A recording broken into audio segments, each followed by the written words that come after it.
마태복음 16장 1절부터 12절까지 말씀을 천천히 같이 읽겠습니다.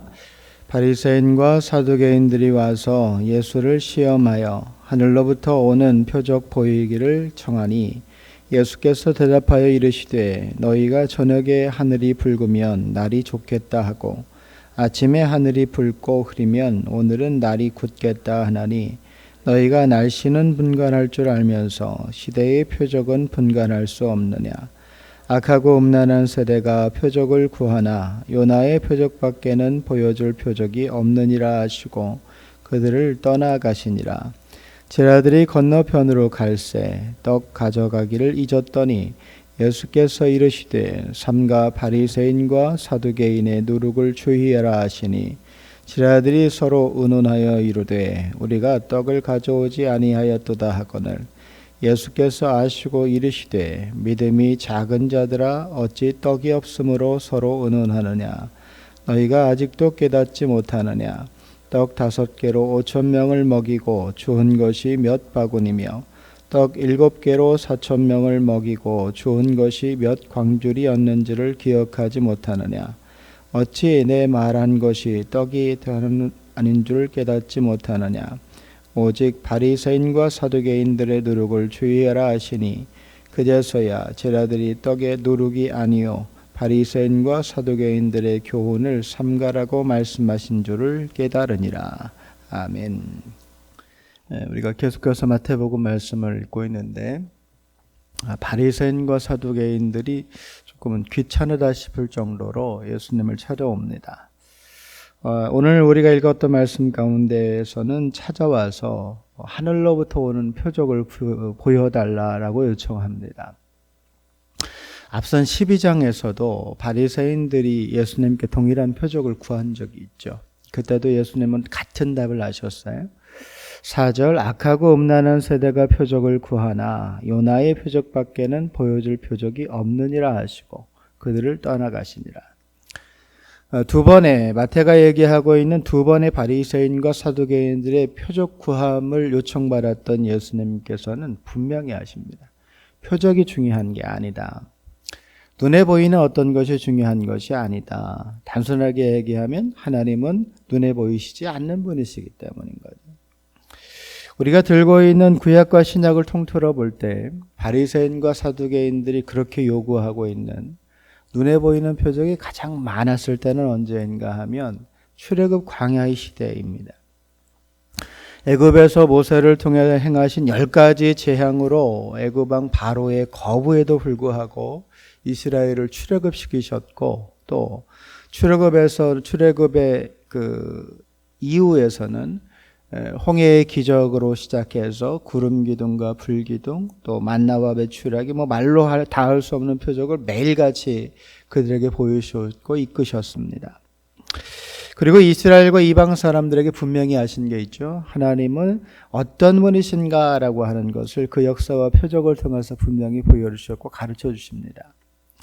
그 이후에는 엘리야 엘리사 시대 그 시대 여전히 하나님의 손길이 그들 가운데 있다라고 하는 걸 보여주시기 위해서 두 선지자를 통해 여러 가지의 역사와 기적을 보이십니다. 죽은 자를 살리시기까지 하면서 우상이 아닌 하나님을 향해 온전한 믿음을 가지고 하나님의 백성으로 살 것을 요청하시죠. 그때 이후로는 특별한 어떤 역사와 기적이 생각나지 않아요. 그때 이후로는 예수님께서 이 땅에 오셔서 직접 행하여 보이신 기적들이 아마 유일할 겁니다. 예수님께서는 계속해서 역사와 기적을 보여주고 계시죠. 우리가 마태복음 가운데 마태복음만 생각해 봐도 지금 바리새인과 사두개인들이 요청하고 있는 표적을 거의 매일같이 그들 앞에 보여주고 계십니다. 근데 그럼에도 불구하고 바리새인과 사두개인들은 계속해서 예수님께 표적을 요구해요. 왜 그러는 걸까? 단순하게 자신들이 확신할 수 있는 표적을 보여달라고 하는 정도는 아닌 것 같아요. 실제로 예수님께서 그들의 요구대로 분명한 표적을 보이셨다면 어떻게 됐을까? 우리가 앞에서 귀신 들려서 눈 멀고 말 못하는 자를 고치신 장면을 한번 본 적이 있어요. 근데 그때 바리새인들은 예수님께서 귀신의 영 바알세불을 힘입어서 귀신을 쫓아냈다라고 오히려 비난했습니다. 그러니까 이들이 요청하는 대로 표적을 보여줘도 이들은 예수님에 대해서 또 다른 비방의 말을 만들어낼 게 뻔해요. 실제로 이들은 사리분별할 수 있는 충분한 능력을 가지고 있었습니다. 그냥 얼버무리는 게 아니라 분명히 분간해서 무엇이 어떻게 될지를 충분히 인지하고 판단할 수 있는 인지 판단 능력을 가지고 있었어요.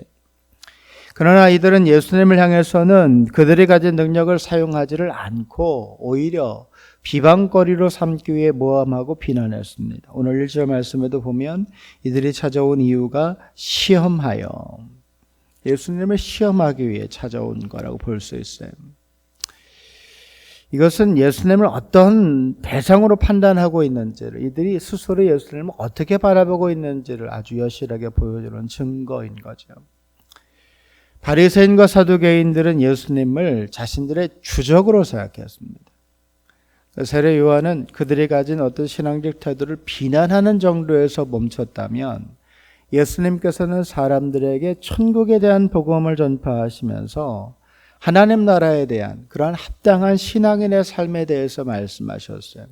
또 그것을 듣는 모든 사람들이 예수님의 말씀이 옳다고 인정하고 받아들이고 있었고, 상대적으로 자기들의 삶의 모양은 신앙인이 갖춰야 될 태도와는 많이 달랐다라고 하는 것이 그래서 드러나 버렸습니다.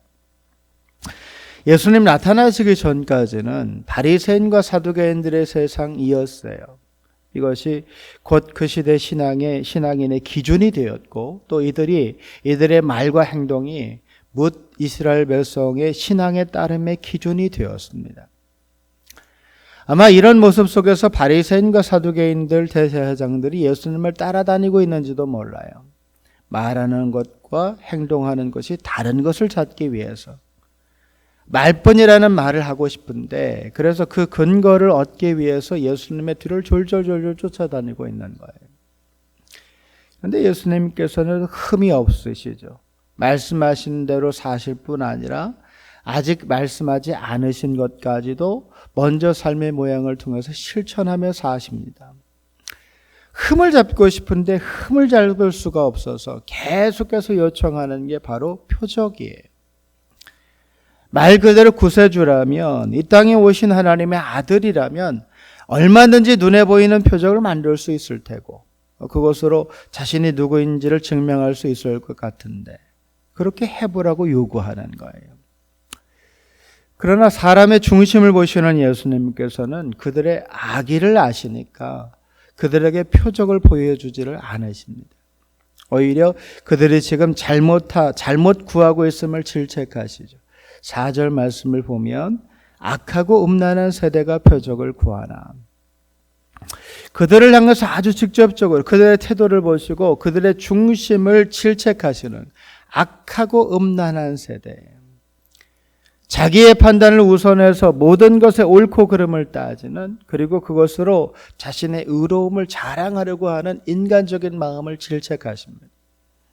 심지어는 표적에 대한 하나님의 의도와 목적마저도 무시해버리고 오히려 표적으로 자신을 증명하라고 하는 말도 안 되는 요구를 하고 있는 거예요. 여러분, 신앙의 자리에서 우리가 하나님 앞에서 어떤 모습으로 서 있어야 될까요? 먼저 은혜를 경험한 우리예요. 일반적인 하나님의 일방적인 선택과 사랑을 받아서 우리 모두는 하나님의 자녀가 됐고 천국을 소유한 자가 됐습니다. 그래서 우리는 더 이상 죄의 자녀가 아닌 의인의 삶을 살아갈 수 있는 신앙적 근거, 십자가의 은혜와 사랑을 얻었어요. 그러니까 우리가 하나님 앞에서 살아가야 될 삶의 중심에서 가장 우선해야 하는 우리의 마음가짐은 은혜를 얻은 자, 사랑받은 자의 삶의 모습을 보이며 사는 겁니다. 눈에 보이는 어떤 것으로 바리새인이나 사두개인들이 말하는 눈에 보이는 표적으로 나의 나됨을 증명할 것이 아니라, 눈에 보이지 않지만 한 사람의 삶의 근본을 바꿀 수 있는 사랑과 은혜를 전하고 나누며 사는 것으로 내가 얻은 사랑이 얼마나 큰지를 증명하면서 오늘을 살아가야 하는 거예요. 그래서 예수님께서 제자들에게 말씀하세요. 6절 예수께서 이르시되 삼가 바리새인과 사두개인들의 누룩을 주의하라.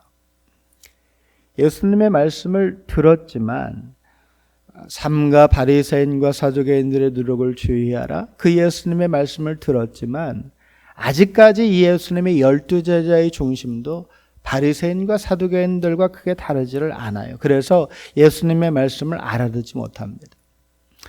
제자들 역시 눈에 보이는 어떤 것, 당장 입에 넣어 배불릴 수 있는 어떤 것에만 마음을 두고 있는 거예요. 이런 모습이 지금 우리가 말씀을 읽으면서도 조금 답답한데 그 앞에 계셨던 예수님은 얼마나 답답하셨겠어요. 예수님께서 한참 설명하시고 난 다음에서야 제자들이 예수님의 말씀을 깨달아요. 12절 그제서야 제자들이 떡의 누룩이 아니요 바리새인과 사두개인들의 교훈을 삼가라고 말씀하신 줄을 깨달으니라. 그제서야. 한마디로 바리새인과 사두개인들처럼 살면 안 된다. 그들이 중요하게 여기며 사는 것이 중요한 것이 아니다. 그렇게 말씀하신 거잖아요. 신앙인으로 사는 것이 때로는 여러분 쉬워 보이고 또 때로는 굉장히 어려워 보입니다. 아주 단순하게 얘기하면 우리가 은혜 가운데 있을 때에는 하나님의 사랑과 풍성한 그 품 안에 머물 때에는 신앙인으로 사는 게 그렇게 재미있고 별로 어려운 것이 없어 보여요. 그런데 그 정반대의 상황이 주어진다면 우리는 그 안에서 오늘을 살아간다면 그 신앙의 여정이 쉽지 않다고 생각할 거예요. 가만히 생각해 보면 다른 것은 없어요. 나라는 사람이 바뀐 것도 아니고 날 향한 하나님의 사랑이 멈춘 것도 아닙니다. 나는 여전히 나이고 하나님의 사랑은 여전히 나에게 빌려오고 있는 거예요. 다른 것이 있다면 그때와 상황과 현실을 바라보는 나의 안목이 다르고 주어진 상황을 마주하는 나의 마음가짐이 다를 뿐입니다. 그리고 그 안에서 보이는 나의 믿음이 다를 뿐이에요. 가만히 보세요. 예수님을 찾아오는 사람들, 각기 자신의 필요를 가지고 예수님을 찾아와요.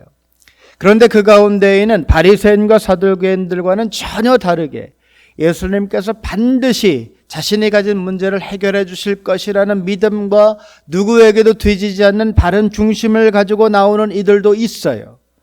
15장 말씀에서 등장했던 가나안 여인만 생각해 봐도 그래요. 자기를 개취급해도 이 여인은 예수님을 향한 자기의 믿음을 굽히지 않잖아요. 반드시 자기의 필요를 채워주실 것이라고 부스럭이라도 좋으니까 아니 부스럭이라도 얻을 수 있다면 내 딸이 나올 수 있다고 확신하고 있잖아요. 제가 광주제일교회 담임 목사여서 그런 게 아니라 여러분 모두가 하나님 앞에 바른 신앙인 되기를 저는 바랍니다. 그러기 위해서는 여러분 스스로를 자꾸만 돌아봐야 돼요. 내가 하고 있는 말을 되돌아봐야 돼요. 예수님 말씀하신 대로 내가 하는 말에 나의 마음이 담겨 있으니까 우리 자신을 돌아보며 내가 가진 믿음 그리고 신학의 중심을 한 번도 한순간도 흔들림 없이 바르게 세우려고 노력을 해야 돼요. 여러분 언제든지 넘어지고 언제든지 죄를 지을 수 있고 언제든 하나님의 자녀가 아니라 죄의 자녀로 돌아갈 수 있습니다. 자만하지 말고 그동안 내가 살아온 신앙의 연수를 믿지 말고 오늘 살아가는 내 마음가짐 그리고 하나님을 향해 가지고 있는 내 마음, 내 신앙의 중심과 믿음을 살펴봐야 됩니다. 이제 대선이 끝나서 나라가 평안해지기를 바라면서 우리가 기도하지만 이번 대선 기간 동안 각 정당의 후보를 지지하는 많은 사람들이 지지하는 연설을 하니까 여러 번 들어봤어요. 정당에 상관없이. 두로 내가 왜 저 후보를 지지하게 되었는지에 대해서 그러다가 한 대선 후보 지지 연설자로 나선 분이 그런 말을 하더라고요. 나는 사람에게 충성한다. 나는 내가 지지하고 있는 이 사람이 충분히 지금 이 나라가 당면하고 있는 모든 어려움을 해결할 뿐만 아니라 다시 바로 서는 나라를 만들 것을 나는 믿는다. 그래서 난 이 사람에게 충성을 다짐하고 이 사람의 손을 내밀면 언제든 내가 할 수 있는 최선을 다해 협력할 것이다. 제가 그 후보는 잘 모르겠는데 그분의 지지 연설을 들으면서 그 사람에게 감동이 됐어요. 후보자가 얼마나 이 사람에게 확신을 주었으면 이렇게까지 말할까? 그리고 생각해 봤어요. 제가 얼마나 우리 교회 성도들에게 확신을 주고 있을까? 나는 얼마나 하나님께 안정감을 드리고 있을까? 여러분 참 부끄럽지만 우리는 계속해서 자라나야 합니다.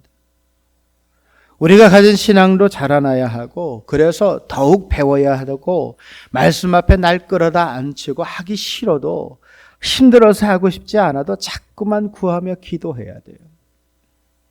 제가 한 달 예배자로 살기 여러분과 상의하지 않았잖아요. 여러분 모아놓고 이렇게 하면 어떨까요? 저렇게 하면 어떨까요? 한 달 예배자로 사는 그런 일을 여러분에게 이야기할 때 그 일에 대해서 여러분에게 한마디도 미리 하지 않았어요. 왜 미리 하지 않았냐? 당연한 거 아니에요? 하나님 앞에 예배자로 사는 건 당연한 거 아니냐고요. 제가 얘기하지 않아도 이미 우리가 하고 있어야 되는 거예요. 저는 다른 건 모르겠는데 예배 우리가 시간을 정했고 수십 년 그 시간에 맞춰서 함께 예배를 드리고 온 그 일에 대해서는 저는 이건 상의할 일이 아니라고 생각해요. 이건 상의할 일이 아니라고 저는 생각해요. 거꾸로 하나님이 여러분에게 와서 내가 너희들한테 구원의 은혜를 줘야 될 이유가 뭐냐? 한번 얘기해 볼래? 뭐라고 얘기할 거예요? 내가 너희에게 은혜를 줘야 될 이유가 뭐야? 뭐라고 얘기할 거냐고요. 우리가 하나님 앞에 예배하고 있는 게 여러분 절대 그렇게 생각하시면 안 되는데 우리가 하나님 앞에 나와서 예배하는 게 하나님이 우리에게 주신 은혜를 보답하기 위한 방법이 아니에요. 여러분 만약에 그렇게 생각하신다면 여러분 지금까지 신앙생활 하셨던 거 다 헛것한 거예요. 조금 심각하게 얘기하면 헛짓한 거예요. 우리가 왜 하나님을 예배해야 되죠? 왜 우리가 하나님 앞에 나와서 하나님 앞에 기도하고 말씀을 듣고 그 은혜 가운데 살기를 다짐해야 되는 거예요? 하나님이 우리를 사랑하셨고 하나님의 자녀를 삼아주셨고 내가 받은 은혜가 크고 하나님 앞에 더 바른 자가 되기 위해서 예배의 자리에 머무는 거예요. 제가 이 자리 채울 수 있는 방법을 몰라서 안 할까요? 예배 시간마다 대표 기도자 세우고 앞에 나와서 봉사하는 봉사자들 세우고 제가 기관장들 구역장들 쫄라대기 시작하면 안 나올 수 없어요. 어떻게 안 나와요? 창피해서라도 나올걸요. 근데 신앙생활 그렇게 하면 안 된다고요. 그때가 지나가면 안 해요. 여러분 신앙생활은 철저하게 내가 스스로 내 마음과 중심을 하나님 앞에 드리려고 해야 돼요.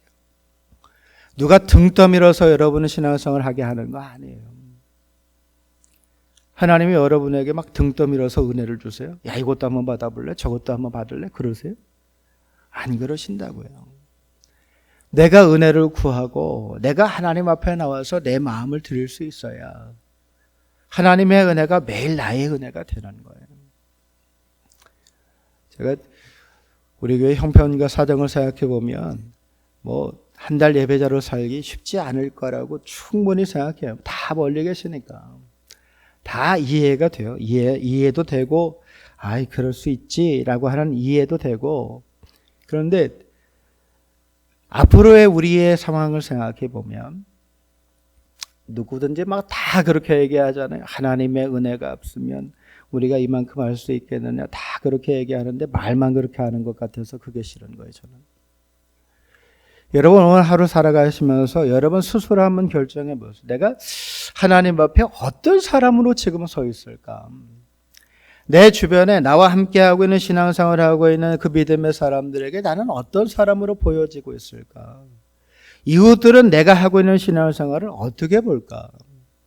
내 자녀들은 내가 가지고 있는 신앙의 중심에 대해서 하나님의 사람으로 사는 내 모양에 대해서 어떻게 판단하고 있을까?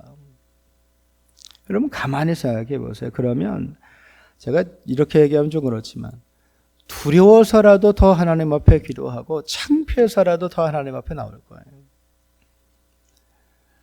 제가 신약성경 이렇게 읽어가면서 제일 이해가 안 되는 게 여러 번 얘기했지만 예수님이 12제자예요. 어떻게 예수님 앞에 있으면서도 이따위로 얘기를 할 수 있을까? 어떻게 예수님께 직접 말씀을 듣고 은혜를 체험했음에도 불구하고 그 삶의 모양이 안 바뀔까? 이게 참 이해가 안 되는데. 근데 지금 우리가 하고 있는 신앙생활을 보면 또 한편으로도 또 이해가 돼요. 여러분 오늘 하루 살아가시면서 철저하게 다른 사람이 아니라 여러분 자신을 한번 돌아보세요. 내가 지금 신앙생활을 어떻게 하고 있나? 하나님께 정말 하나님 중심의 신앙생활을 하고 있는 건가? 아니면 바리새인과 사두개인들처럼 철저하게 나를 돋보이고 누군가보다 내가 더 낫다고 하는 걸 증명하기 위해서 신앙의 자리를 지키고 있는 건가? 여러분 하나님은 우리의 중심을 보십니다. 하나님은 우리의 중심을, 저는 여러분의 겉모양밖에 못 보지만 하나님은 여러분의 중심을 보세요. 하나님이 여러분의 중심을 보시니까 오늘 하루 살아가는 모든 순간 정말 두려워해야 돼요. 오늘 하루의 삶이 여러분의 마음을 더 하나님 앞에 고정할 수 있고 하나님의 마음을 여러분의 마음에 담아낼 수 있는 소망의 하루 살아가실 수 있기를 주님의 이름으로 축복합니다. 함께 기도하겠습니다.